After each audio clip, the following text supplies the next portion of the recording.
kuendelea pasipo utafiti.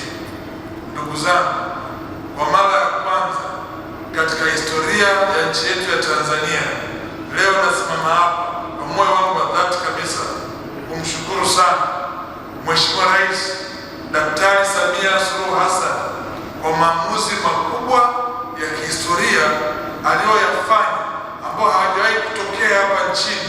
Kwa mara ya kwanza, Mheshimiwa mgeni rasmi, katika makusanyo ambayo tutayakusanya kwenye sekta ya madini, serikali kupitia kwa Mheshimiwa Rais wameridhia tubaki na 10% ya makusanyo yote kwa ajili ya kufanya utafiti.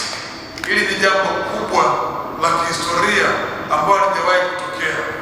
Mheshimiwa mgeni rasmi, kwa fedha ambayo itakayopatikana, kama nilivyoanza awali, sisi tunakusanya kuingiza mfuko mkuu trilioni 1.2.